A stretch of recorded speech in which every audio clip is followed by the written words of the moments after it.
Shalom, family.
Shalom, family.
Shalom, family. I know this is like one of those things that I'm springing on you first thing in the morning, but I watched a few videos and boy, did I get my feathers ruffled this morning watching a swirler. And instead of doing a video share, I decided to do this in a live stream this morning. So let's get all of our greetings out the way. So, Abby, thank you for coming. Michelle, Jazz, Shanrika, Taria, which is a beautiful name, Taria, Alicia, Darren, Leonard, M, Lord Maul, Yamaimaya, Tashaka, Angeline, good morning. Water Sniper, Sunny, Whirlwind, Helen. Alicia, I believe I said you, but if I didn't, good morning. 12 Keys to Freedom. Let's see. Audrey, Nana, Crystal Clear, Sayanlo. Let's see, I don't want to leave anybody out. Nazinga, Rome, Soupmone, C. Detroit's in the house. Huey, Tashi, the Black Lady of Chaos and Havoc, the Queen, a True Royal Family,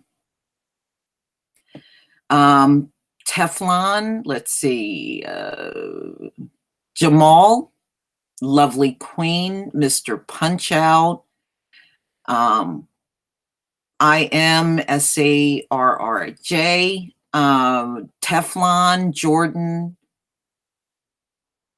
Yoruba, Gary, welcome. Diallo, Tasha and Von J, Aborigine, Lewis, all welcome. Welcome, everybody. Woo! What we're going to talk about today are the swirlers with a white supremacist mindset. Yami, welcome. And S. Wiseman, welcome. We're going to talk about the swirlers with a white supremacist mindset. I think that we need to handle these type of swirlers just like we handle the businesses that come along and do racist things or say racist things to the Black community and then turn around and apologize. We need a strategy against these people that are hell-bent on being against the community or going public in the mainstream media just to fight with other Black people. You know, we should no longer, we should not be tolerating this at all. We should have reached our limit with coons by now. All right. And just deal with them so that they know they are not welcome back. And we must let the toxic people among us go. We have not done it. And we might have done it on an individual scale, but we certainly have not done it on a big enough scale where it makes an impact on them. And that's what we must strive to do. And this is a must, y'all. This is a must. The sellouts must be dealt with. We cannot go on like this, period. Okay? We just can't. Hold on one second. I'll be right back. All right. Just had to close my door. All right. No, we need a real strategy. And what I suggest that we do, the ones that go on mainstream media, we turn it off. We turn it off. And not whenever they go on to speak, don't let them have the ratings at all. Don't let them have the ratings, because if they see their ratings will drop every time they have the coon on, trust me, they will stop being invited. The problem is when the coons show up on the big mainstream media news, too many people are tuning in. That's why they keep having them back over and over. We must send out a statement that we are not going to tolerate this anymore. Whenever they show up, we're not going to listen. We're not going to listen. And we must stop letting them have the final say. That's another thing. And that's where the social media tool can be used against the sellout. And yes, we must, especially if you are a video creator, it is time for us to lift up our voices and let these people know we don't like what you're doing. And if you don't stop doing it, we will shut you down. So now, what do? We start identifying these people openly. We start identifying them.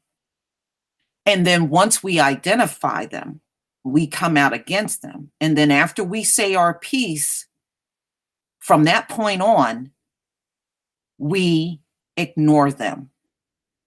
They are no longer what we will see as even someone worthy of our attention. That's what you do. But it is crucial that we denounce them with our voices. And then once they are denounced, then we cut them off and keep it moving. So from this point on, whatever happens to the sellout, they'll just have to deal with that themselves without our support, period. Without it. There has to be a breaking point with these people. It absolutely has to be a breaking point, y'all. If we don't start doing something now, I think this is the perfect time, because we see America in free fall right now. This is the time we got to throw these sellouts completely out of the community and get rid of them. You know, the problem with swirlers is swirlers cause too much confusion. Okay. And we got to also look at the impact they're having on the young. This is not just about the adults. It's about the damage and the confusion they are causing in our community with the young. Now, you have the swirler that sometimes have a more white supremacist mind than the actual white supremacists. Now, when you have our young Black children looking at that, that's confusing for them to see this sellout speaking and going out so hard against their own people. But this is what's happening. Then you also have the swirler that talks pro-Black and he's for the Black community, but they're with white. He or she is with white. That's also confusing. How do you talk being for your people, but you are going to bed at night with a Bob or Becky? It's causing confusion. We have to get rid of that confusion. You know, it tells you That is a man or woman with a life that's in deep turmoil, such a deep turmoil that they hated themselves or people just like them, to the point where they went into a relationship with someone that has a history of murder, rape, subjugation, institutionalized racism, and everything that got us in the state that we're in. That's a problem.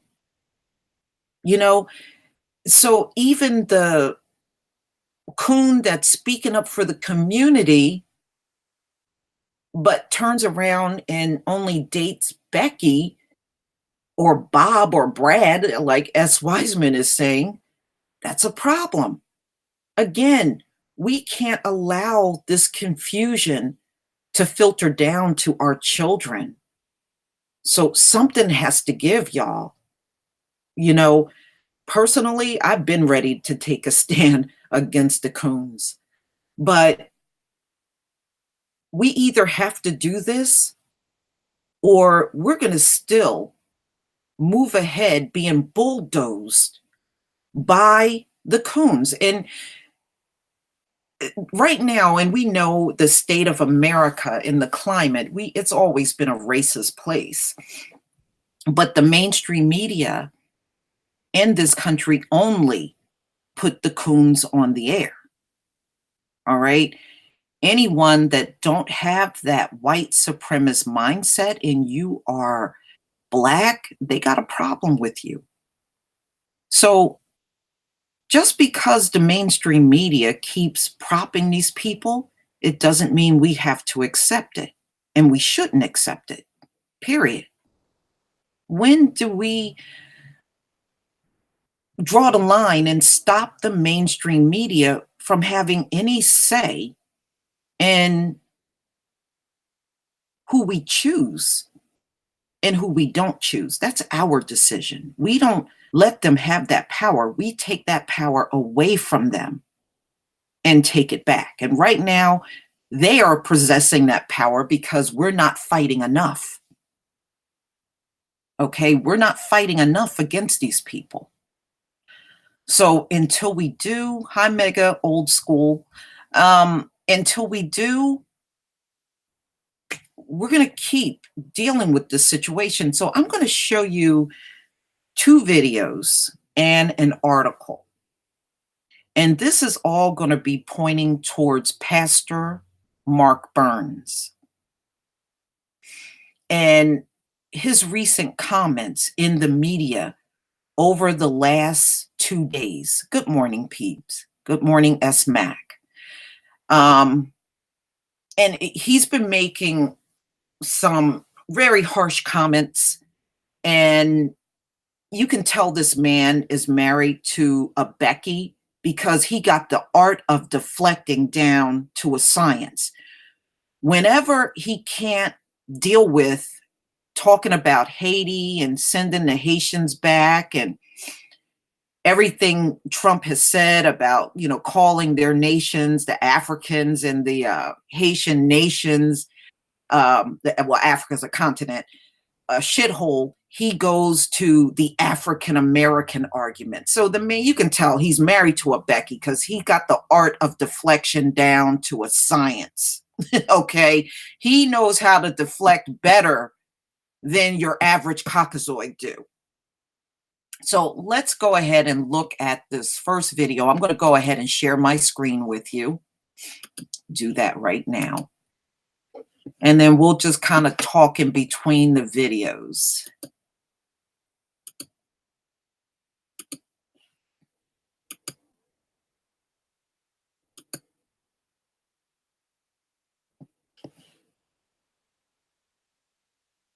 Okay, get this. Let me put it on full screen here. Let me see if I can get this on full screen. All right, there we go. They're silent because it's all about the numbers. It's a numbers game right now in 2018. This does not help the party, but they're going to try to lessen the blow by, slapping the hand. Well, at least Ryan, not McConnell, but slapping the hand, but not too hard. Right, McConnell's not even doing that. An issue is right. But I said, as I said, Yeah. Ryan. But an issue we've heard from. There are some Republicans who are stepping out. Senator Langford and Tim Scott writing statements, doing op-eds. And these two, and they're a very interesting pair. They have these Sunday conversations trying to heal issues of the racial divide with mixed communities coming together in someone's home. The big question for these Sunday conversations for this pair, the senatorial pair, is would you have someone from another race in your home? And what they do is they practice this Sunday conversations issue. And I mean, they have been coming out. But the leadership, and Tim Scott is a leader. He was one of the core four when it came to tax reform. But you need the leadership to say something. If Donald Trump, no matter if he's, as the NAACP says, he's racist or what have you, he is the president of all America. And he says he's the president of all America, not his base, not Trump land, not white America, not rural America, not just the forgotten men, but all America, who includes Black, Brown, Jew, Gentile, Protestant, and Catholic. So the question now is, what will be done to leverage, the NAACP president just said, what will be done to leverage to make sure that all the leaders, not just the president, but those on Capitol Hill, make sure they understand that the Black and Brown community are to be looked at and to be helped, because the Black and Brown community still have the highest numbers of negatives in almost every category in this nation. And Pastor Burns, it is clear, not only is there no apology coming, but the president, as is his usual way, is trying to muddy the water and fight back.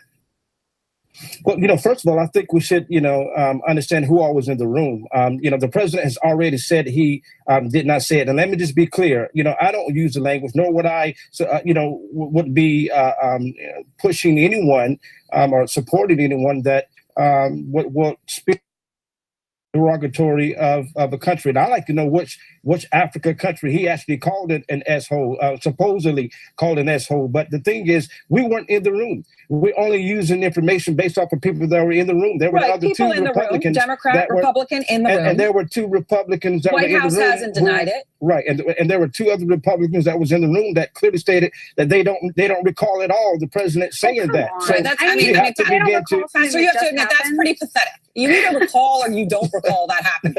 Well, I'm sorry, that's just BS. They're denying that the president said it. Let me just say that they clearly are denying that the president said that. No, they're not. Then they should come out and deny it. The only explanation for them not denying it is that they would be liars, and they're not willing to go that far, Pastor. Well, the clear is that they clearly stated that I'm sure if the president would have said asshole, but the fact of the matter is we're focusing on the fact that he allegedly said asshole about some countries, and in my mind's view, Aaron, can I ask he's something? talking about. Let me finish, April. In my mind's view, he's talking about if he said asshole, which I can't say he did or didn't, but others in the room, and I have it on high authority that he did not. But if he said asshole, he's talking about countries that is clearly. The White House is even denying it. The president himself isn't even denying it. He's trying to say it was about it. Let me finish my point. Let me finish my point, because I can't get to the next point. Let me finish my point. If he said asshole, then he was talking about countries that are clearly, those governments that are not taking care of their own people. There are people who are suffering in Haiti. There are people, there are governments that are corrupt in those areas, and yet they want to come over here. And no, we want a policy that's going to allow immigrants to come here to actually offer something that's beneficial to America. April, please respond. Aaron, okay, first of all, I have two questions. One, as a pastor, the least of these, for that to even be in the air, as a pastor, you find offense that. And two, when you talk about, yes, Haiti is the poorest Western nation, Western hemisphere nation, but at the same time, what about some of these African countries? All of the continent of Africa is not devastated. Now let's look at sub-Saharan Africa. Let's look at South Africa. You can't just say all of the countries on the continent of Africa are derelict or don't have any kind of democracy. So your statement is wrong there. No. So, I didn't say all of Africa. I said which countries. I said which countries he called that. Now I know Nigeria. Nigeria is one of my favorite countries. They're not desolate. There are some desolate people there, but they're not desolate. And now, as a pastor, let me ask you a question. The Bible says says, because you talking my lane now, the Bible clearly says in 1 Timothy chapter 5, verse And number 8. I've grown up in church, so let's be clear. Then praise God. Yeah, Praise God. The Bible says in 1 Timothy, and I'm happy you grew up in church. The Bible says in 1 Timothy chapter 5, verse number 8, that a man that does not take care of his own home, their own people, is worse than an infidel. We have somehow forgotten that in America that we are becoming the country of the whole entire world. Let me And there are people here in America. There are black people in America that are suffering. I can't hear when everybody's talking at the same time, Pastor. Pastor, please, Kirsten. I'm trying to remember what I was going to say, but I think you're talking about the governments. That what you just were quoting was about the government.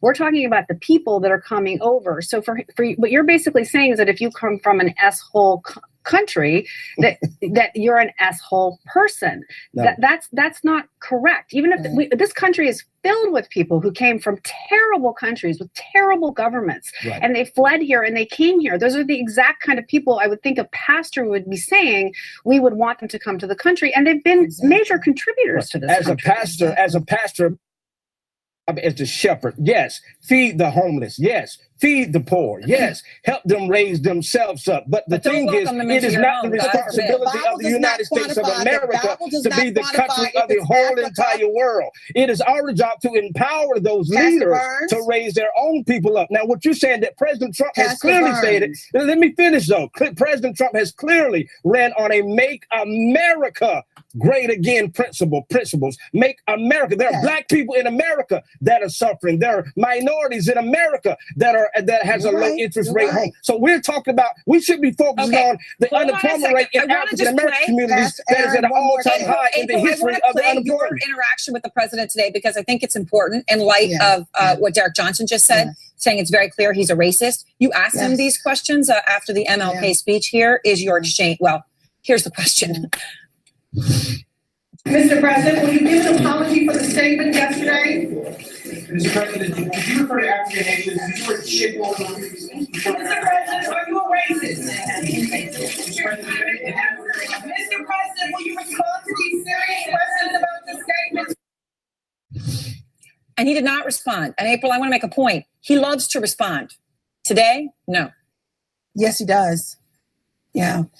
The silence was deafening. He had a chance to say something, to come out and smack me down saying, how dare you, or something. He chose not to. His silence was deafening. And once again, it's in the air. And maybe like Gloria Borgia had been reporting that he likes this. But what does it do for the African nations? What does it do for descendants of Africa who are here? What does it do for diplomacy? What does it do? And I'm going to go back to Pastor Burns really quick. You know, the Bible also says, love thy neighbor as thyself. Yes. It doesn't quantify or qualify my next door neighbor or in Africa or it doesn't quantify love thy neighbor as thyself. So he is the moral leader. He is the moral, he sets the tone. And if a president of the United States just disregards that serious question, and it was very hard for me to ask that question of a U.S. president today when he was doing this proclamation, but I had to ask, and I stand by it. But you have to remember, he sets the tone. Yes. And I hear what you're saying about taking care of home, but it's also love thy neighbor as thyself. Absolutely. And the thing is, the ongoing support of countries like Haiti from America is a clear indication that the United States government and President Trump desires to help our neighbor, that we are helping our neighbor. I don't know how sending them back. Let me finish. We're talking about empowering. You're trying to give people fish. President Trump is trying to teach you how to fish. It is not the responsibility of the American government. I would understand you. I will understand you if we would leave those people in the desert to die. No, we are giving aid. We are giving support. We're trying it, but it's their job. They are not Americans. They're Haitians. It is the president of the United States' job to lift up the people of the United States of America and not the whole entire world. So yes, love our neighbor. Give them help. Don't leave them to die in the wind. But it ain't our job to make everybody.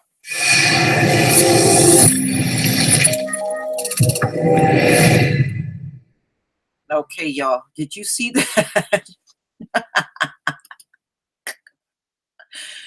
All right, y'all. Did you see that? And you ever notice when coons talk, they always talk like they are part of something. It's not our job, and we should do this, and we do. Who is we, and who's our? This is not. Does he not realize these white supremacists do not consider us even citizens, even the people that were descendants of slaves? You know, but it amazes me. But this is one example. It gets worse. I got another one to show you. It gets even worse. See, the Mark Burns are white supremacists' best friend. They love people like him. They're going to always put him in everybody's face. Whenever there's another black person for him to go up against, they're going to keep bringing him on to do it. And he will gladly do it. He will gladly do it. He has no issue at all. But let's look at the Becky that this man is married to. This is the problem, ladies and gentlemen. And this is what it means when we say when swirlers, once they start marrying and dating Becky, they're neutralized. They are of no use at all to the Black community at this point. They're of no use. The best thing for these swirlers to do is to move on. Seriously, we don't need their voice anymore in the community. We should not desire their voice in the community. And we should be working hard to reject that voice, because it is a voice of harm. It is not a voice of helping us, and that's a problem. He is never going to be of help to the Black community because he's got a white wife and biracial children. That right there, he's completely diminished from being of any use to us. So he should just pack it in and just move on. You chose white, go on off in the sunset with your white wife and let that be the end of it. But see, like I said, my concern is our children looking at someone like this and wondering what is wrong with them. You know, we don't need that kind of confusion in the community. We don't need it. I wouldn't even want him around my Black child. I wouldn't want anybody like Jesse Lee Peterson around my Black child, or David Clark. I don't want those. I don't want the likes of those people. I don't even want their voice heard around my children at all. So let's go on to this next video. It gets even worse, y'all. So just brace yourself. All right, this is an interview that he recently did with Joy Reid. So I want you to listen to him and just listen. He got more disrespect than the average white supremacist when he's talking to another Black person. Right now, it is time for AM Joy with my friend Joy Reid. Are you just a phenomenon? Is it possible for everybody to be what you've become? No, it's not, but it's possible for a lot of people to become successful and even very successful. I mean, you have to be given, and this is where luck comes in. You have to be born lucky in the sense that you have to have the right genes to go out, and if it's in my business, if it's making deals, if it's to become Jack Nicklaus or Chris Everett or Martina. Let me ask you this. You have to have a certain gene. Good morning and welcome to AM Joy. So where are you from? It's a relatively innocuous question, which can be a little bit annoying if you're a person of color, but really, no harm done. But in Trump's America, it has become really, really loaded. Here's how Trump might answer it. Donald Trump's mother, Mary Ann McLeod, was Scottish. Trump has said in the past that he feels Scottish. His grandfather, Friedrich Drumpf, was from Germany. His father, Fred Trump, reportedly anglicized the name to Trump in the 1940s and concealed the family's origins, claiming they were Swedish, because Fred, a real estate developer in Queens, New York, recognized that being German in the midst of World War II was bad for business. Fred Trump was also arrested at a Klan rally in New York in 1927. And he and his son Donald settled a complaint by Nixon's Justice Department in the 1970s for discriminating against Black would-be tenants in their apartment buildings in Queens by putting C for colored on the applications. That is the story of the Trumps. But when Donald Trump talks about what he thinks America should look like going forward, what he apparently wants to see is more Friedrich Trumps and more Marianne McLeods and fewer people like my mother and father, who immigrated to the U.S. in the 1960s from British Guyana and the then newly independent Democratic Republic of Congo, respectively. Places that, according to Donald Trump, are, quote, shithole countries, as apparently are Haiti, El Salvador, Honduras, and every country on the African continent. According to Senator Dick Durbin, and first reported in the Washington Post, the president's assessment of much of the planet where the majority of people are not white came during an Oval Office meeting with members of Congress to hash out immigration policy that could impact 11 million undocumented immigrants living and working in the United States, and the untold numbers who want to migrate to the U.S., as well as a DACA fix that will decide the fate of 800,000 young immigrants who could face deportation in March if Congress does not reach a deal.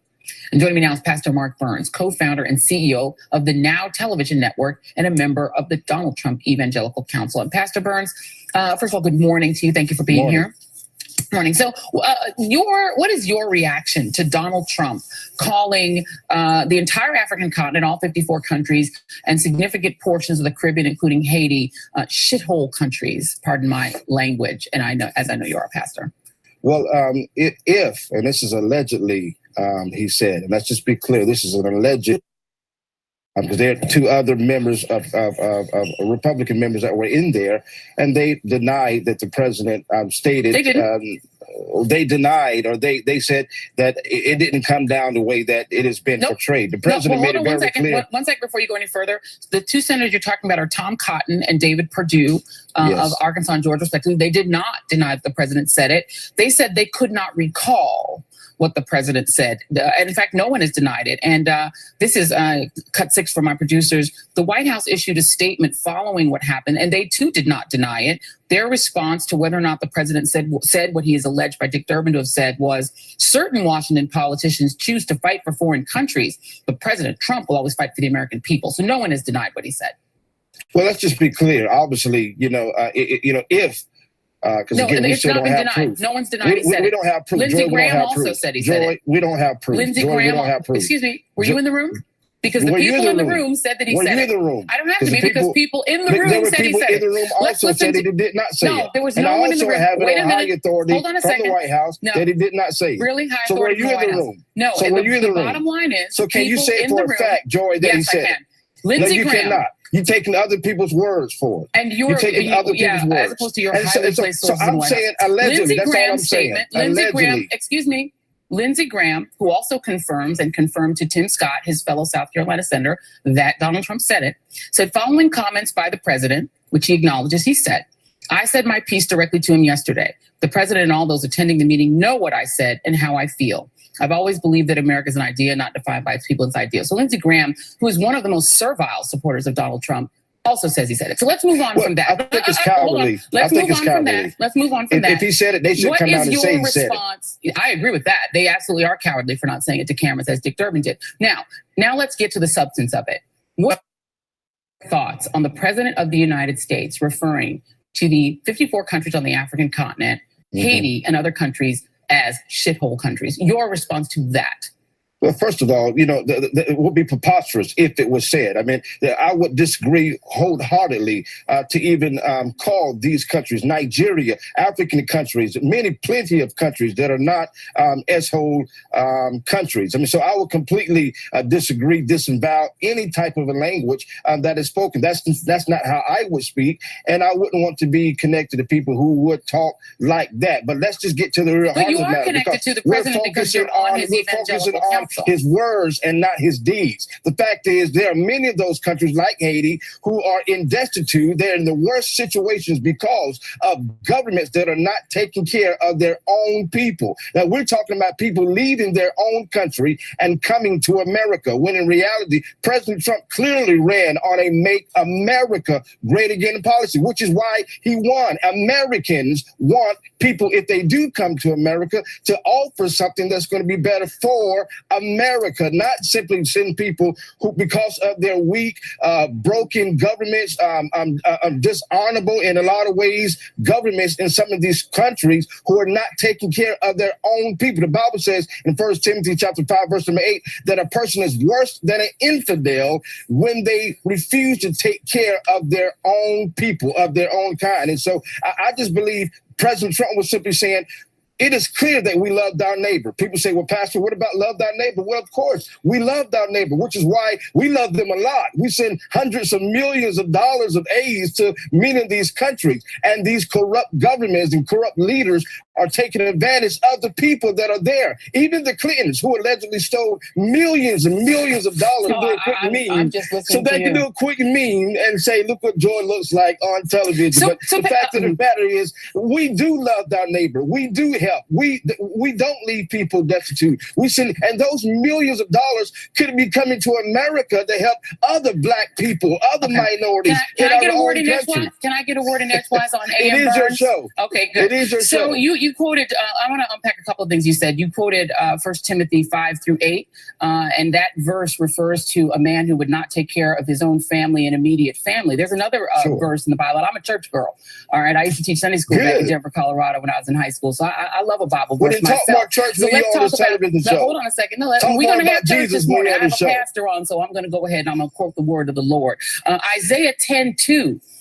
In the Bible says, woe to those who enact evil statutes and to those who constantly record unjust decisions so as to deprive the needy of justice and rob the poor of my people of their rights, so that widows may be their spoil and that they may plunder orphans. The Bible says a lot about caring for others and widows and orphans. The Bible verse you talked about, talking about caring for one's own family and immediate family. This Bible verse that is repeated much more in the Bible talks about caring for the least of these and widows and orphans. So you talked about, hey, hold on a second. So you talked about Haiti in specifically being a country that's not caring for its own people and that it has a government that's corrupt and a system that's broken. Then how can you, as a man of God, justify sending people back to such a country? If the country is so broken, then how can you, as a man of God, justify sending people back to that country? This is not about sending people back to their country. That's what Donald Trump's policy is. What we're you said, look at his deeds. Is that is his policy. The deeds Answer is my the question African first. American. The deeds are this. Nope. Words Answer are my these. question first. African American unemployment in America is at an all-time We're not talking about sending African Americans to Haiti. We're talking about. We're talking about taking care of America first. Time out. Right, time out, because I'm going to get an answer to my question before you do another soliloquy. I understand I let you talk for quite a long time. This is the United States of America. How do you justify, sir? You're the one who said that this is about Trump's deeds. Trump's deed is to revoke TPS and send Haitians back to Haiti, a country you said is ill-equipped to take care of its own people. It is not the responsibility of the United States of America to be the United States of the global world. This is the United States of America. You, Joy, so what you're saying, America. okay, so the what president you're saying, of the United States' job, his vow and oath was to protect and to defend the Constitution of the United States and the citizens of the United States. Now, we're not leaving those people to die. We're sending aid. We're sending millions of dollars. Let me ask you a question. Do you believe that millions of dollars, that we send to Haiti and those other countries, wouldn't that money do good here in America? Wouldn't that money do good for other African Americans? Let's talk about the Black mothers. Let's talk about the Black fathers. Let's talk about the Black single moms in America. Are you then advocating for universal health care to make sure that those Black mothers and fathers in this country have universal health care? Let's talk about the NFL mothers of the NFL players who are not getting their money. Are you kidding? Let's talk about the mothers. Yes, they're Black mothers. What does the NFL NFL mothers. have to do with The NFL universal mothers. health We're talking care? about black people in America. Let's talk about black people in America. We're talking about black people Do in you believe Haiti. that they Let's should talk get about black people in America. universal health care? And there is one thing that I the have one more president, I question. do disagree. There's one thing that the president and I do disagree Oh, with. there is one thing.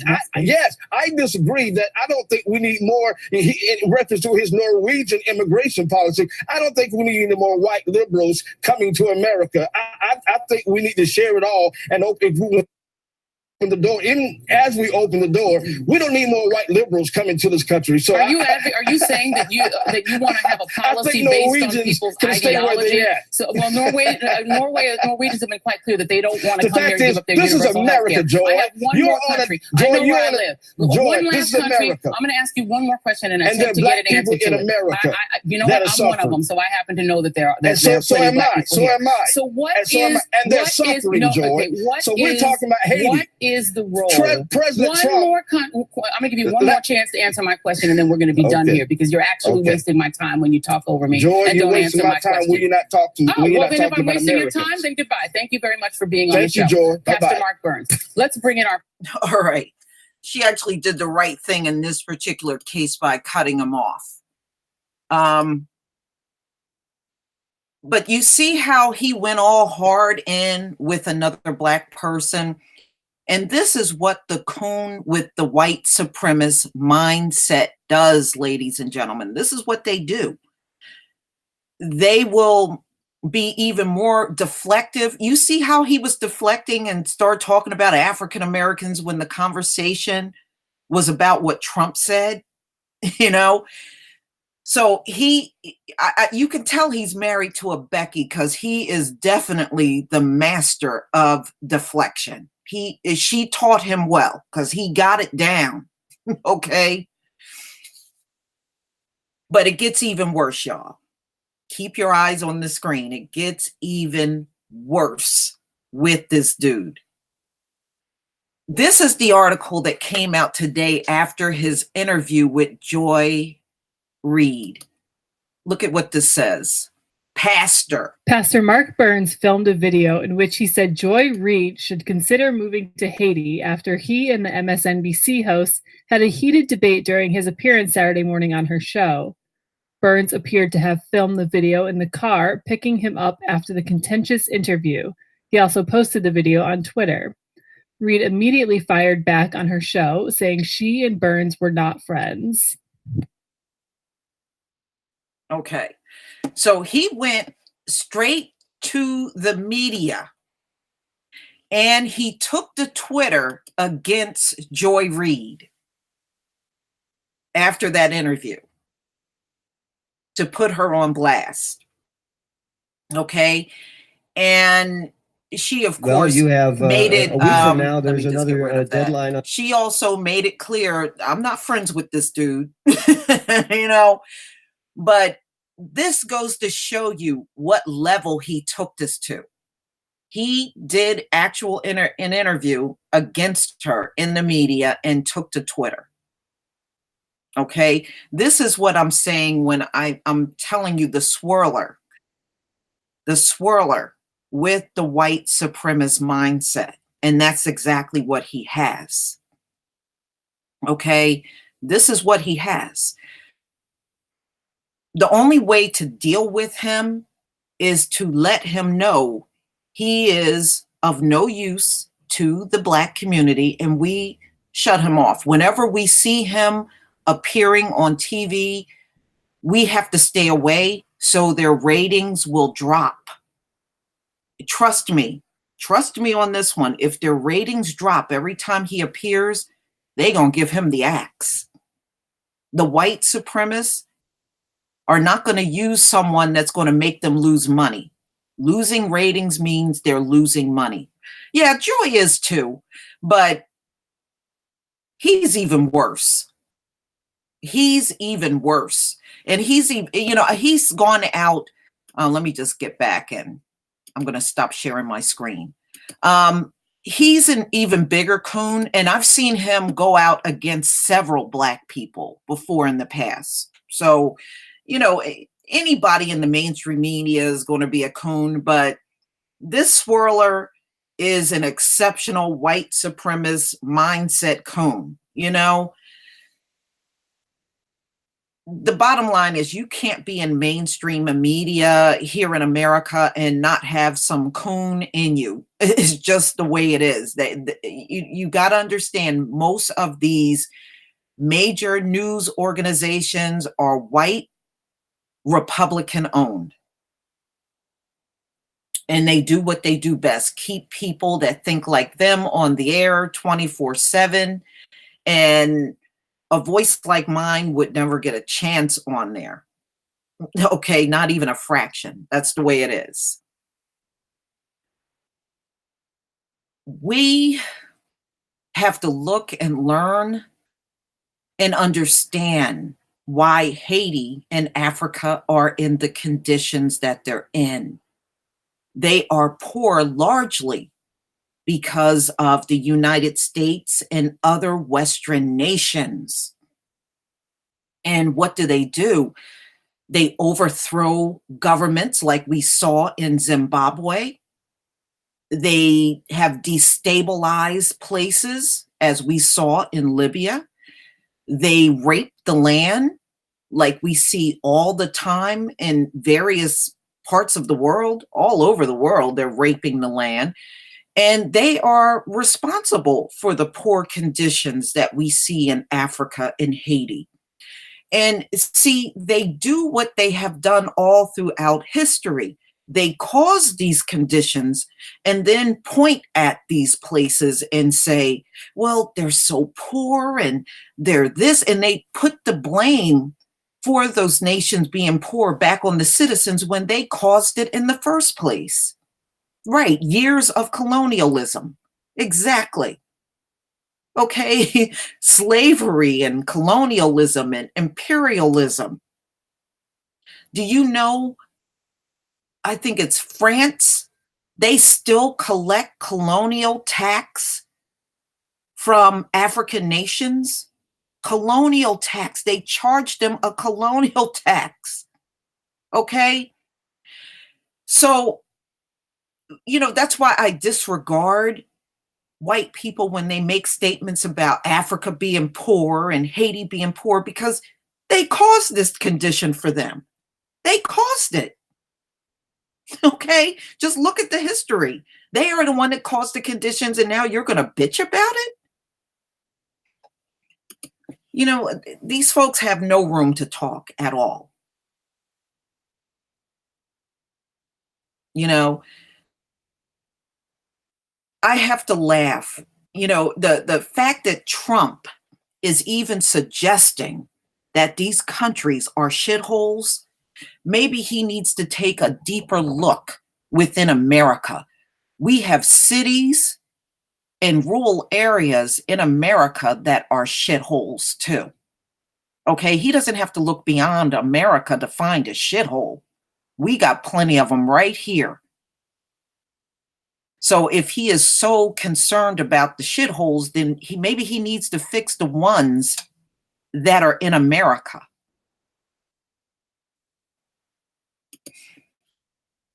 You know, we got a lot of people, you know, there's a lot of people in America that are not living at a good level. I remember when I was, I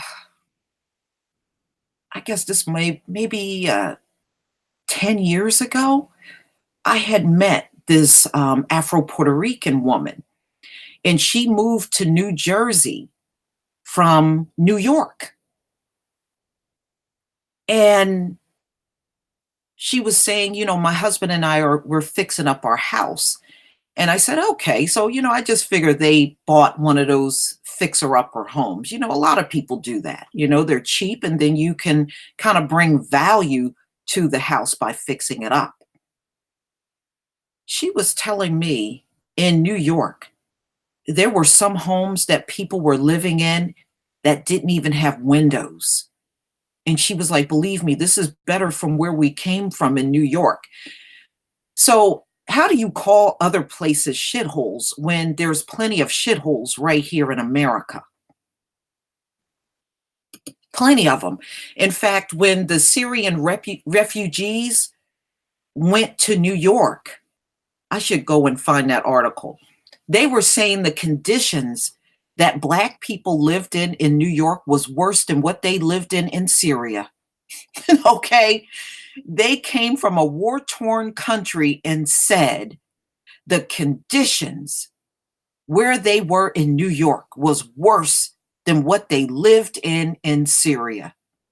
Okay. So Trump really needs to shut the hell up. And New York is his state. That's where he came from. How the hell do you go and talk about somebody else and you haven't even fixed up the shitholes in the land that you live in? Yeah, there's a lot, Lord Maul, there's a lot of places around America that are in terrible condition.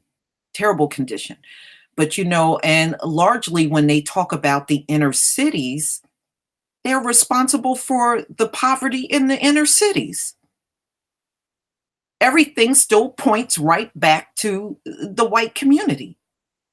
Not only the poverty all over the world, but even the poverty within America.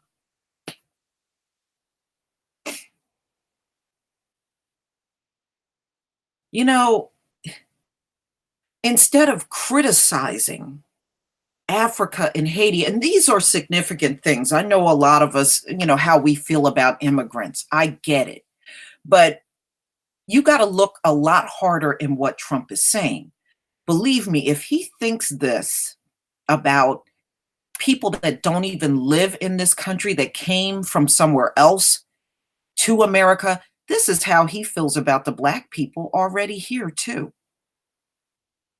In a white supremacist mind, he doesn't discern differences between an immigrant Black person or the ones here. They lump us all together and say we're all no good.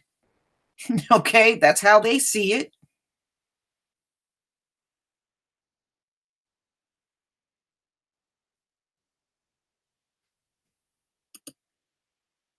The only shithole is Trump's brain, because the man definitely have shit for brain. His brain is a pile of shit. But this is how it is. It's going to, ladies and gentlemen, what I'm really saying to you on top of talking about the swirling cone is brace yourself for the worst. We are in January. And you see all of the stuff that has happened. We have to be on the ready for any damn thing.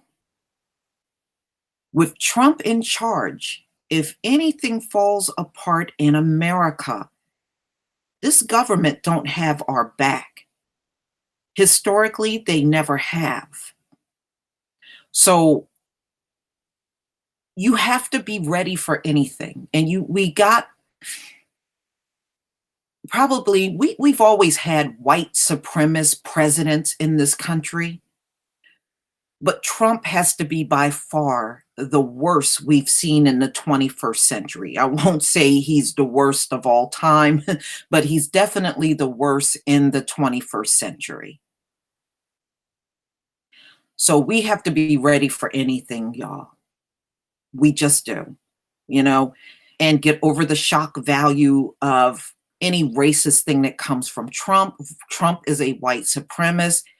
The racist things are going to come from him down to his last breath. You are not going to change a 71-year-old white, overly privileged man and his mindset and his thinking at this stage of the game. You're just not.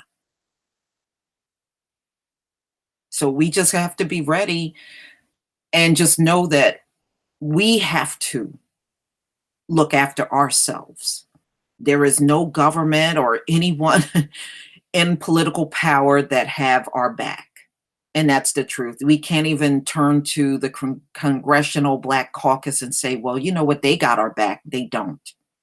They don't. Okay. This is not going to be the worst thing that Trump will be doing in his presidency. And that's the truth. It's not. There's definitely more coming, and each time it will get worse. So we are going to have to just get over the shock and just deal with it, and just know that we only got each other, y'all. We only got each other.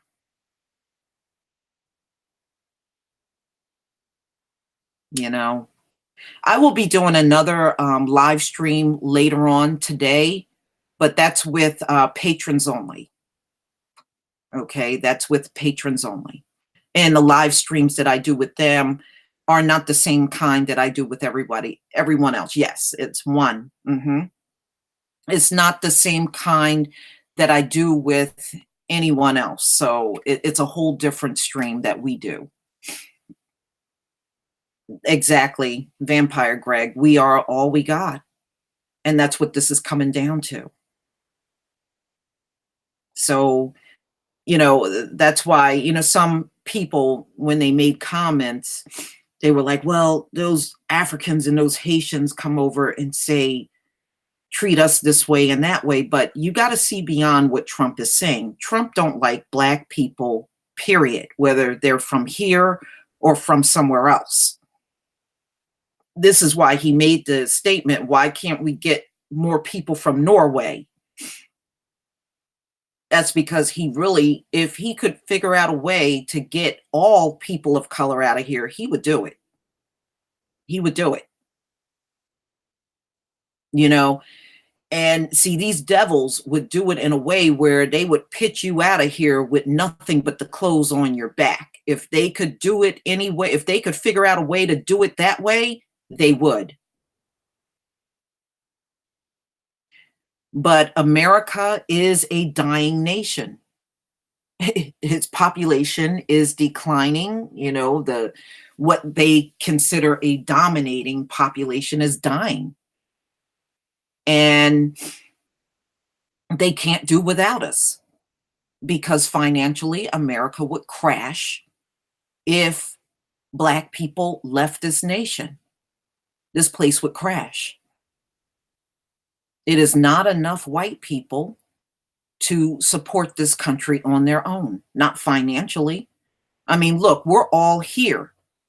America has many different groups and ethnicities here now, and there's still over $20 trillion in debt. That's why they took down the debt clock.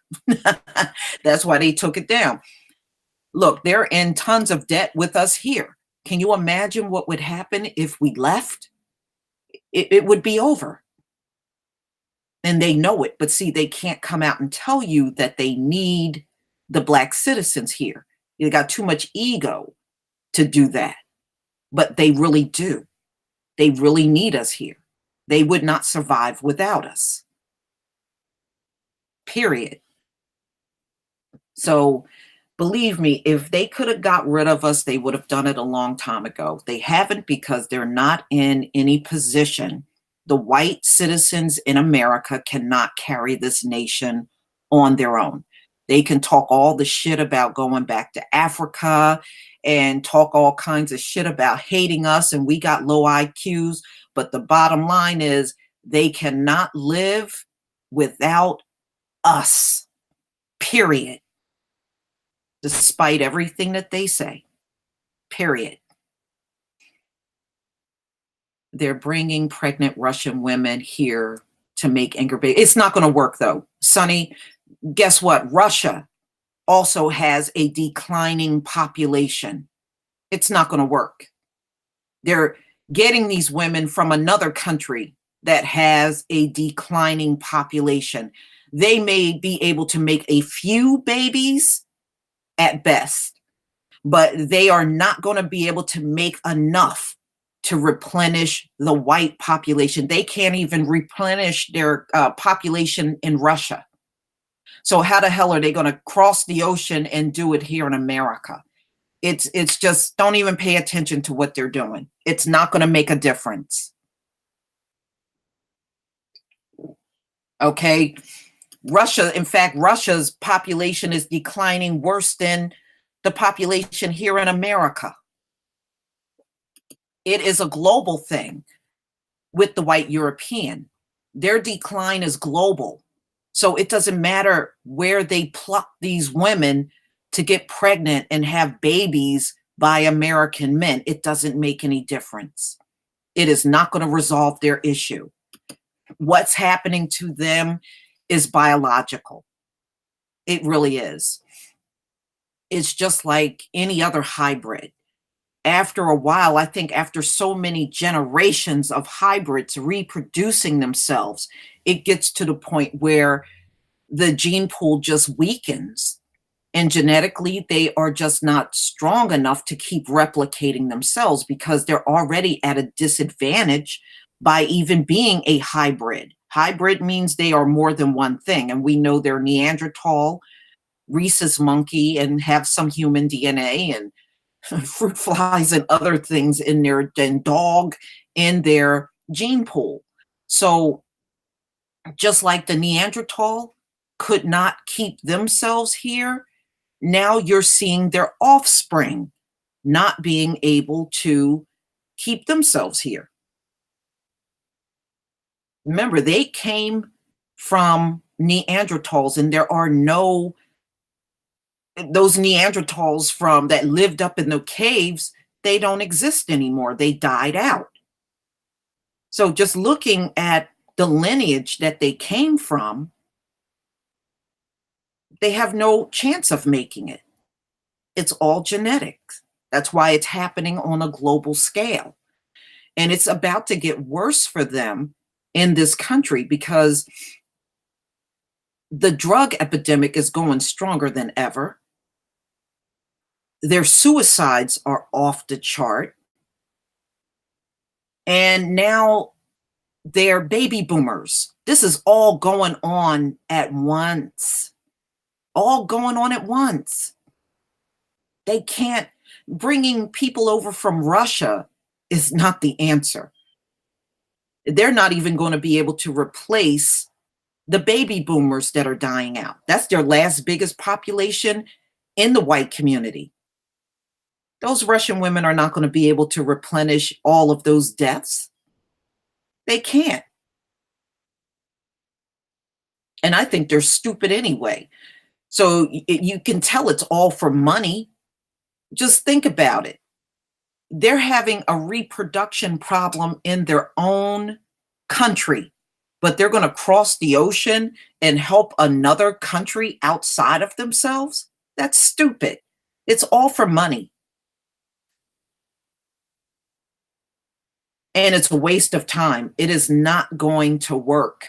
If that's the case, why didn't they reproduce enough to replace all the people lost over there in Russia? They didn't because they can't do it. Yeah, there's going to be a few of them that are still fertile, but in order for them, and also look at this, in order for them to bring Russian women over here to have these babies, they already know their own women here in America are barren. They can't have babies. And it goes back to what I said before in my previous video when I said, yeah, they have AIDS and they got a huge drug problem over there too. And Russia is not replacing their dying population. In fact, Putin did something similar to what Ryan did here in the US. He was telling the Russians to have babies. They can't. They can't, y'all. They can't. They're having the same problem in Australia, New Zealand, here, and really in all across Europe. You already know all of Europe is dying. And this is why so many Europeans are now running to America and adopting Black children. I did an article on that, where these European men and women, these couples are coming and adopting Black children in America and taking them back over to Europe because they don't have nobody to take care of them when they get old. So yeah, you know, when they're using the Black children as their slave to help them get through the end of their life, you know? Thank you, Lewis Caldwell. And they know this is the end. Many of them are admitting, but of course you've got some of the ones that are still talking shit. You won't get rid of us. We're here. No, you're not. Yes, the white male sperm count is down, and the females, they're just not getting pregnant. That's why they got to have the Russian women coming, because the females in this country, the white females, are not enough of them are getting pregnant.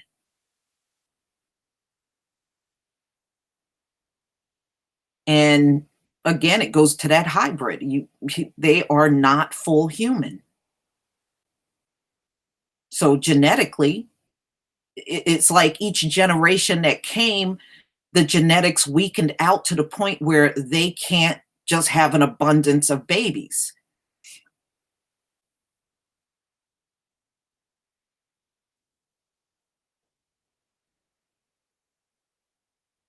And of course, that's a problem.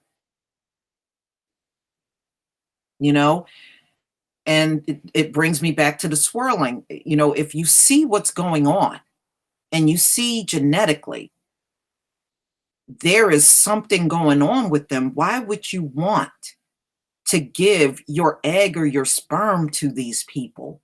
They, number one, they're not even worthy of having anything from us. But why? Why? Why? Seriously, why?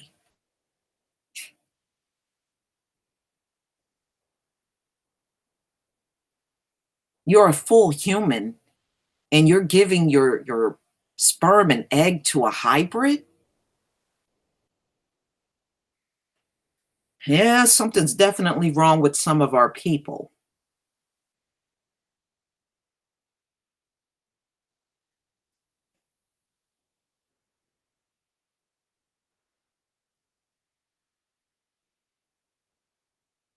Yeah, they always do. That's why the fertility clinics are all in the white neighborhood.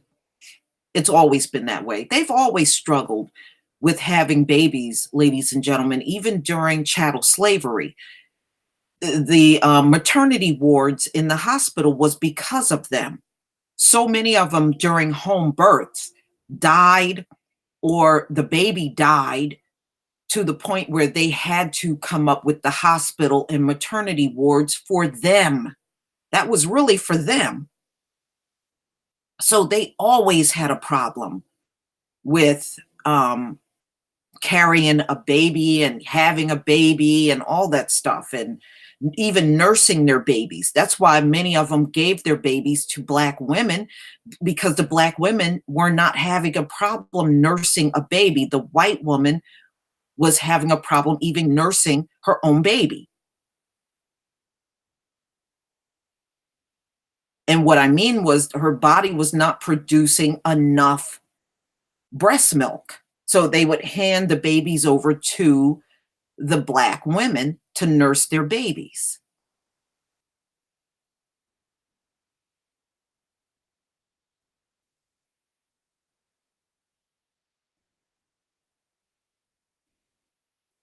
Well, you know, they feed off of our energy anyway. You know, that's why we need to really cut them off, because they don't bring anything good as far as energy and spirit to us.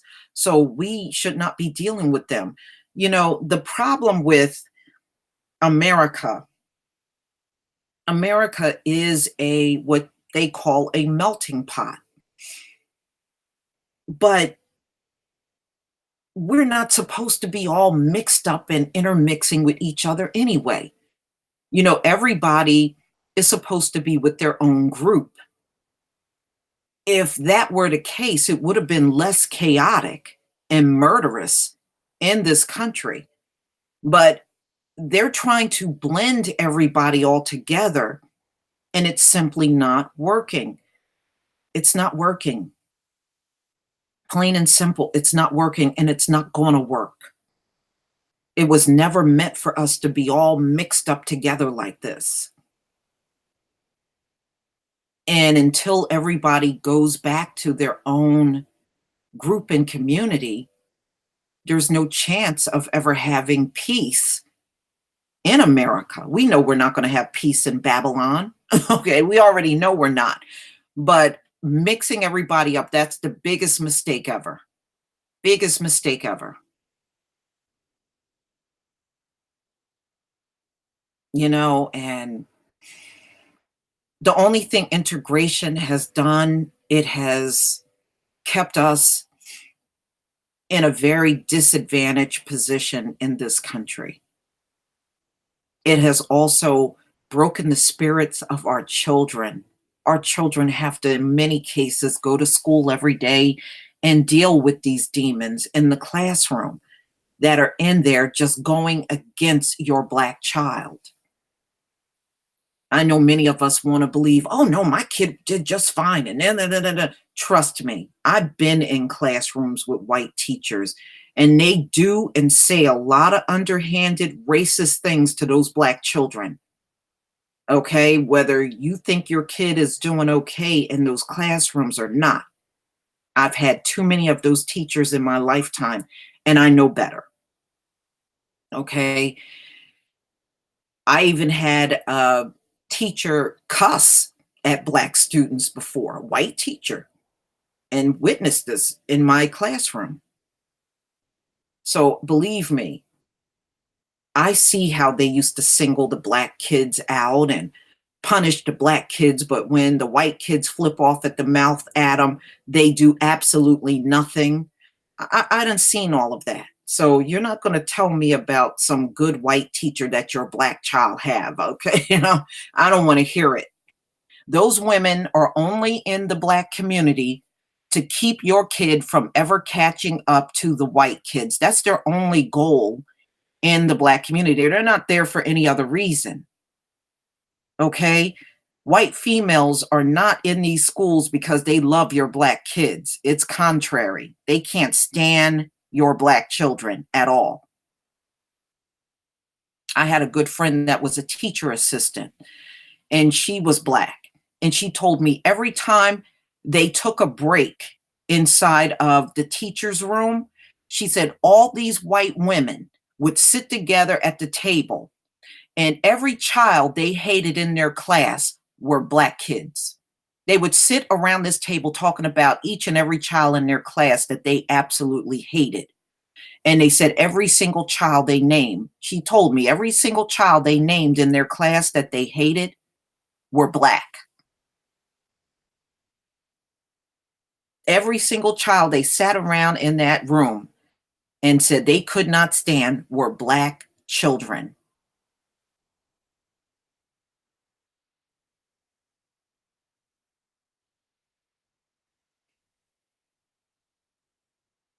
That's why I am deeply against our kids being exposed to these demons. But I know you do what you have to do, but just make sure if you still have to send your children to school, make sure you undo the damage when they come home. That's all I'm saying. If you have no choice and you got to work and there's no one else, and I get it, but just make sure whatever the damage the teacher does, you undo it when they get home. You have to work against what they're doing.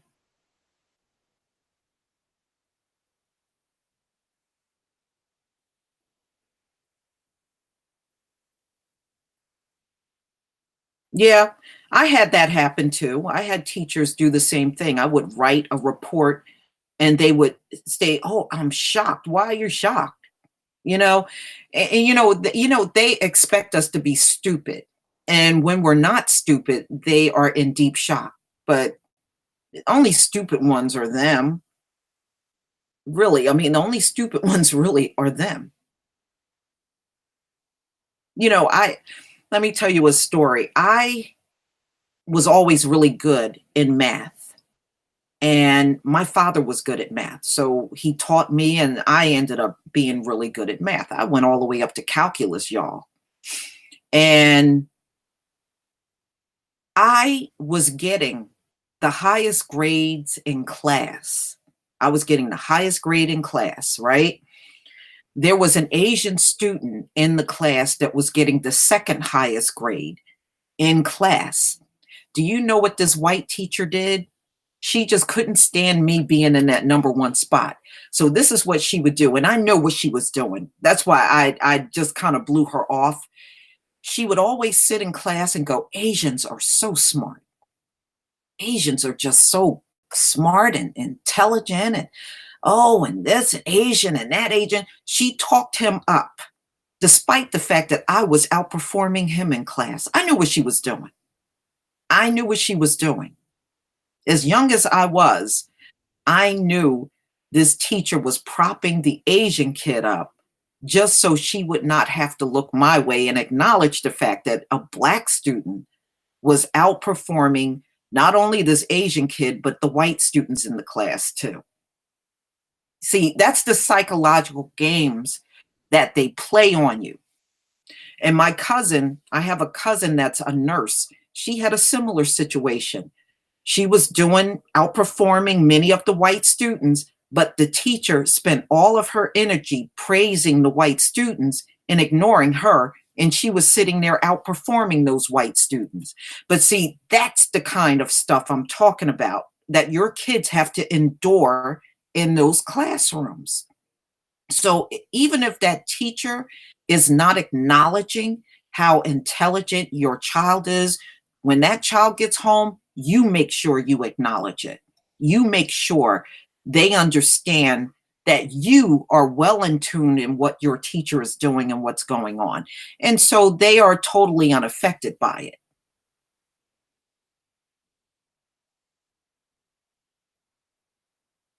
Yeah, I mean, look, I was reading and writing in kindergarten. You know, my parents did prepare me for that time, but they don't want to see smart Black students. They want you to be dumb and getting the worst grades in class. They don't like when that's not the case. You know, when I graduated from high school, I graduated in the top quarter of my class, you know, and again, they just don't want us to excel. They want to figure out ways to slow you down.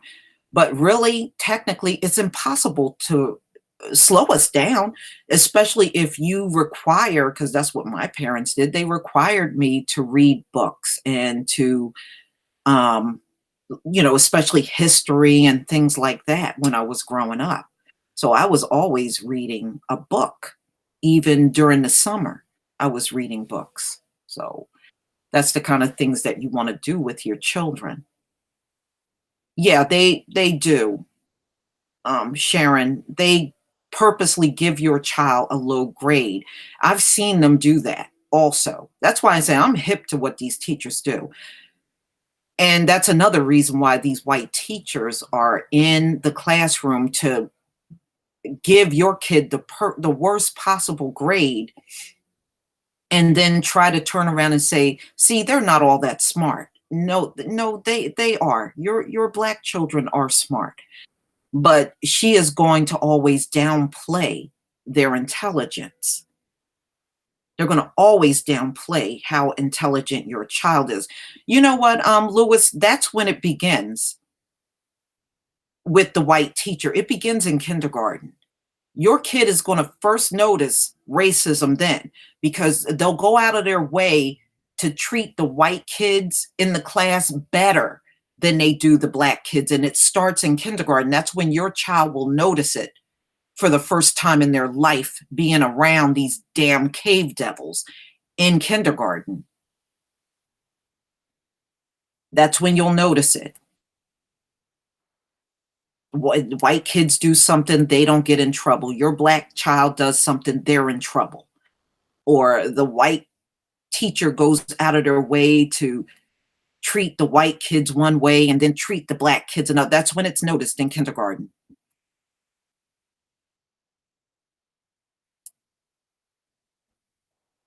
Mm-hmm.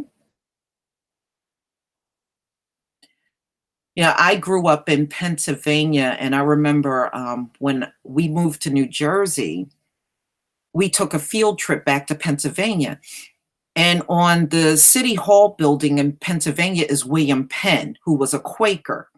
I was trying to tell my teacher that, and she argued with me on the school bus that that was Benjamin Franklin on City Hall. I said, no, it isn't. It's William Penn. I grew up in the city. I know who's on that building. Do you know she went back and forth with me, and I was in the 4th grade. Another teacher at the school told her I was right. That was William Penn. Do you know she never even came back and said, I'm sorry, you were right? Nothing. She just played it off. But another teacher had to come in and tell her, no, she's correct. You're the one that's wrong. I was only in the 4th grade. I was only in the 4th grade. But that just go to show you, even they're stupid. Some of them are too stupid to really even be in the classroom teaching your child.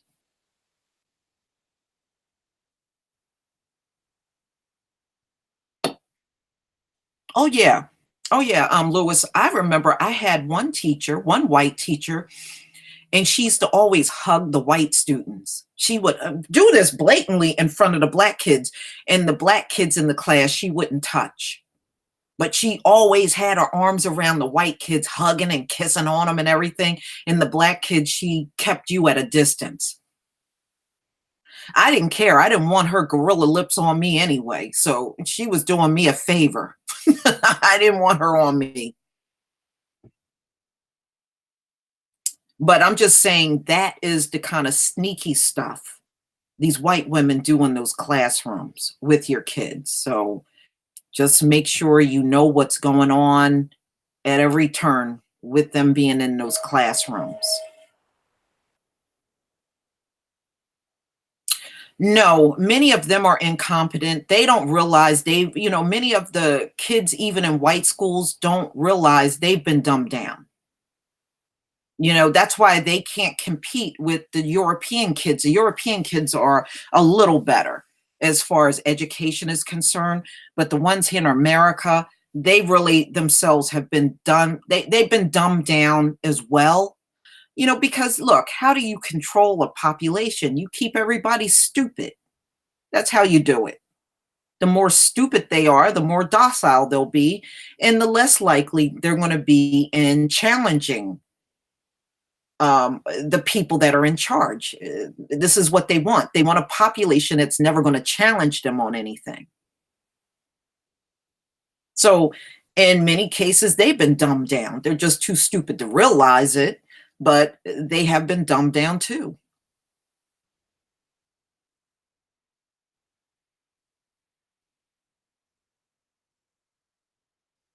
Oh, they know that. At one point in time in this country, they used to use Black people, especially Black women, for math. Black women were that's why they came out with that movie, Hidden Colors, because at one point in time, and it's probably still the case, Black women were exceptionally good at math. And they would even have Black women tutors sit down and teach their kids because they knew who was best at math. And it wasn't their own people, it was us. It was us.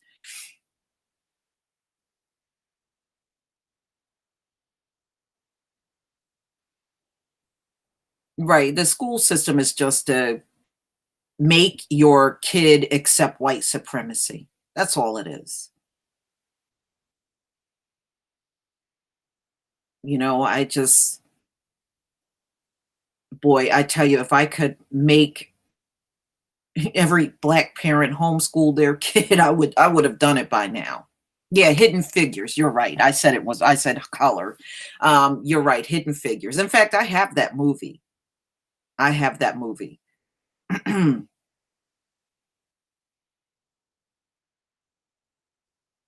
So, it gave me a headache to sit down and listen to Mark Burns. Oh man, that man he just gets under my skin. He really seriously do. You know what? Black men, I consider jack of all trades. Black men are so good at so many different things, it's not even funny. Math, science, medicine, Black men have literally, when you go back and even look at our history during slavery, Black men have been innovators through every single sector in this country. It's so well beyond math, it's not even funny. There is nobody's intelligence in this country has toppled the Black man yet. Not even all these Asians they try to talk up. The Asian community has not done a lot for America like Black people in general, especially the Black man. They certainly haven't done more than the Black man, period. I mean, look, every day when you wake up out of your bed, cars came from the Black man. Okay? The inoculation that people get, that came from the Black man. When you watch farmers out in their tractors, the tractor is the Black man's invention. And virtually everything in your kitchen that you're looking at, that was the Black man's invention. The refrigerator, the Black man's invention. We can't even give the Black man one title. He is just the jack of all trades. Exactly. He is the jack of all trades. He's good at so many things, it's not even funny. I don't believe you could make a movie about Black men on one subject matter because Black men are so good at so many things.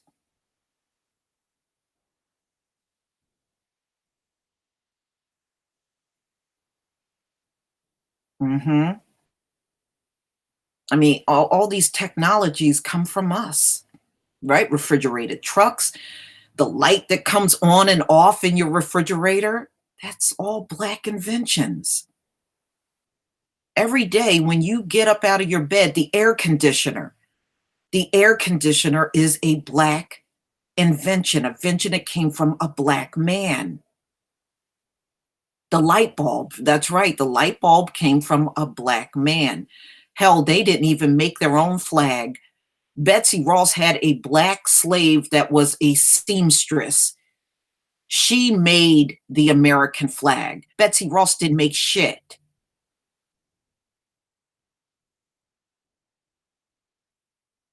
That's right, the cotton gin. And speaking of that, do you know 91% of America's wealth came from the cotton industry? Who was out there picking that cotton, y'all? Who was picking the cotton that made this country wealthy?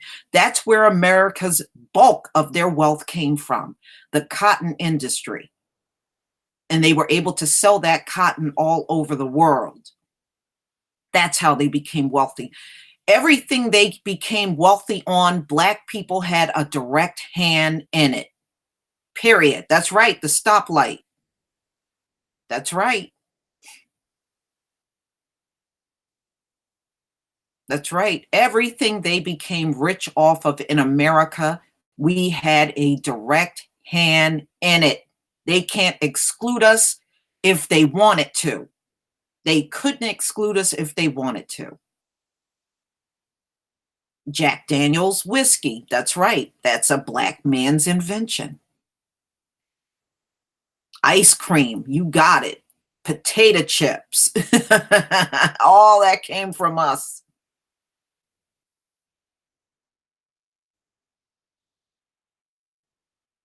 A water sniper, this world wouldn't be anything without the Black man. Do you know how primitive these people would be living, these hybrids would be living if Black man did not exist on this earth? They probably would not have made it beyond the cave. And that's the damn truth. Oh, everything. Everything. It's so many things. It's too many things to list.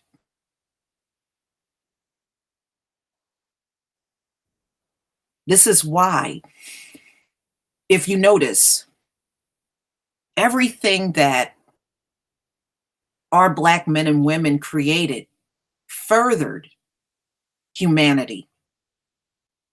Everything this white devil created, weaponry, nuclear weapons, destroys the planet and the people. That's the difference in how we bring things forth. We bring things forth to make things better. They bring things forth to destroy, to kill. That's the difference.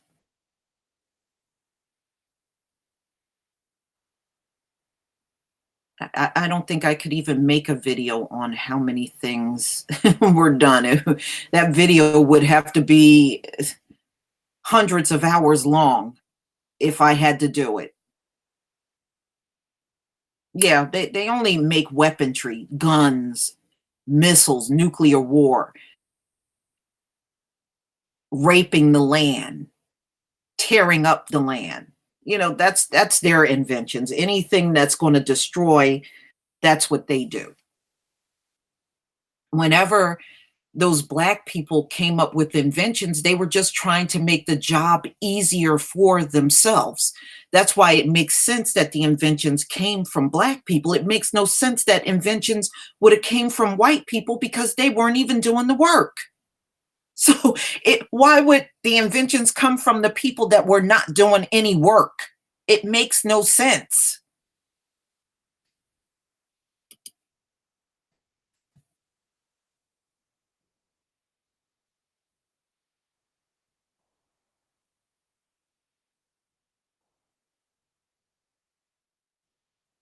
Right. And remember the super soaker? That was also a Black man. You know how many white kids I've seen over the summer running around with those super soakers?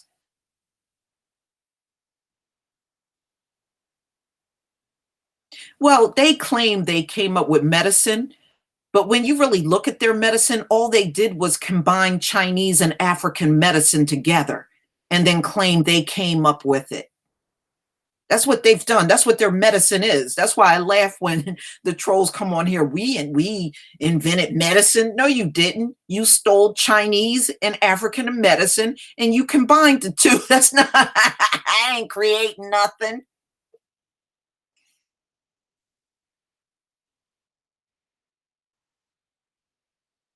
And then they said they invented technology. No, they didn't. They don't have the mindset. Even when you talk to them today, they don't have the mindset to create technology.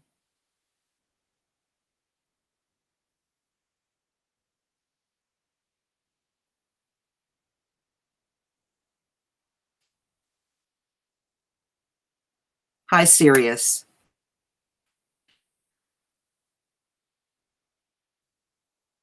Yeah, you know, that's why it makes me laugh when they come to Black people talking about stop using our inventions. I'm like, that ain't your invention.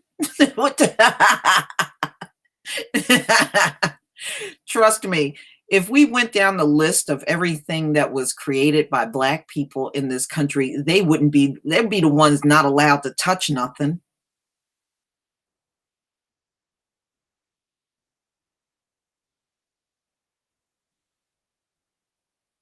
They didn't invent anything. Everything they do today, they duplicate. Remember, the Most High gave the creativity to us. The only thing the house of Esau can do is duplicate. He didn't give them that ability of creativity. That's why they can't do it even to this day. I mean, even watch them on jobs. When they bring, or if they get a project, watch what they got to do. If somebody said, I want you to write a report, they immediately get up and start asking questions. Well, I don't know what you got to get them started. I used to watch them even on jobs. They will come and even lean on the Black people a lot on the jobs.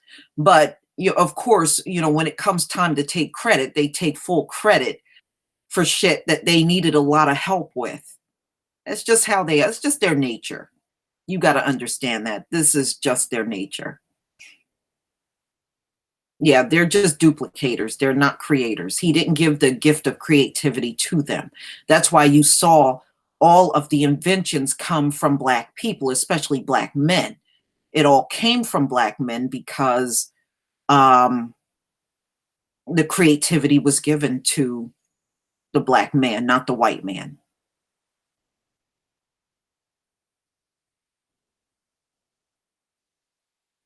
I mean, look, we are operating at, oh, well, do you know the whole postal service jobs all came from Black people? That all came from Black people too. How the post office do their job, delivering the mail, shipping letters overseas and all that. That all came from Black people. That in fact, the entire postal service, the way they do their job, that all came from us.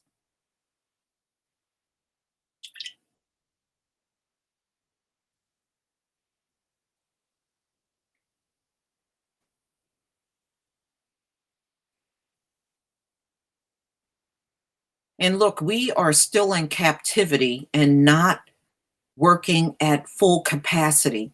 Can you imagine when we're in the kingdom and we get all of our gifts back from the Most High? We're going to be on fire.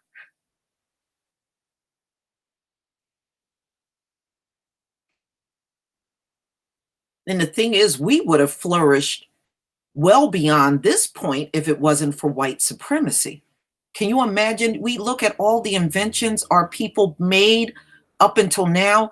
If we weren't dealing with all this system of white supremacy, how much further we would have gone.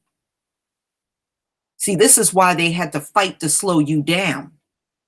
They know what you're capable of doing. They can talk all that low IQ and dumb, all that mess, all they want. But they know what we're capable of doing. If they didn't know, they would not have built a whole system to slow us down, which they have. Okay, they are completely threatened by us. And we are the only group that is a threat to them. That's why they focus on us so much. Oh, everything is us. Come on, everything is us. Like I said, America would not be where it is if it wasn't for us. They sure can't take any credit because whites did not work during chattel slavery. We worked. They didn't do shit. But lynchings and trying to pretend like they're Christians and all that, that's about all they did. And just be a nuisance to the slaves. That's what they did. But as far as work, their asses didn't work. That's why they keep coming around Black folks talking about how hard they work and they work for everything they got. There's a reason for them saying all that mess to Black folks all the time, because they know their history and they know they did not work during chattel slavery. So that's why they keep coming around us talking all that, pull yourself up by the bootstraps and I work for everything I got. And that's why they do that, because of their history. They know what their history is. And their history is not working. That's their history.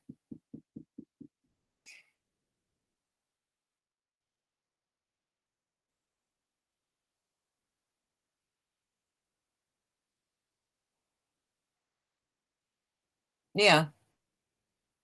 You know, the Dogon tribe knew the entire universe without having a telescope. Okay. And this white man don't know nothing unless he has a big telescope and satellites up there. Thank you for coming, Smithsonian Smite.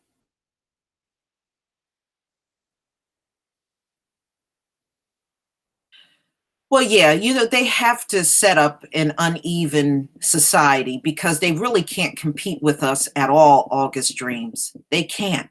That's why they got everything so tilted in their favor, because technically, if they leveled out the playing field, they're going to drop straight to the bottom, free fall. They would free fall to the bottom. And that's the truth. No, they don't. And if they smoke, Regina Davison, they spend their whole damn day out there puffing on cigarettes. I've seen them do that too. They'll tell you, oh, well, you take one break in the morning and take one break in the afternoon. Those white smokers, they take damn near 10 breaks a day.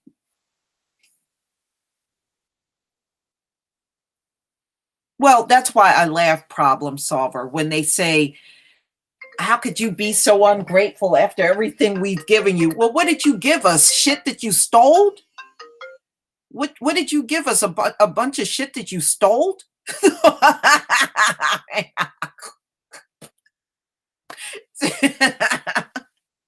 And then every time they name all this stuff they done, you gave us a whole bunch of shit that you stole.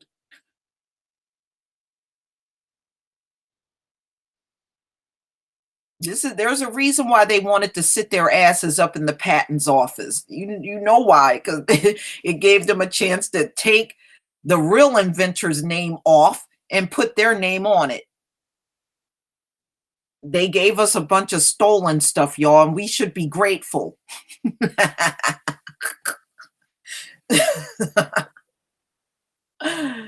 All right, y'all. It was a pleasure. I know I sprung this on you at the last minute about doing this hangout, but when I saw Mark Burns, I could not just sit there and not do anything. So I just wanted to bring forth this live stream so we could just hash this whole thing out about these people among us that are sellouts and what we can do to try to quash their voices out here and not give them the fanfare that they're looking for. So on that note, I am going to end this hangout. And those of you that are my patrons, I will see you soon in the next hangout. You all have, oh, thank you so much, Sheldon.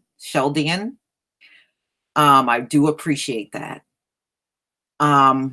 Yes, we're going to do the book part 2, Dolly. Yes. So we will get back into that today. In fact, I got to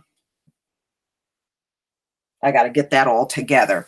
But we're going to finish out and just hang out and have a good time with the patrons. And you all have a great day. Shalom, family.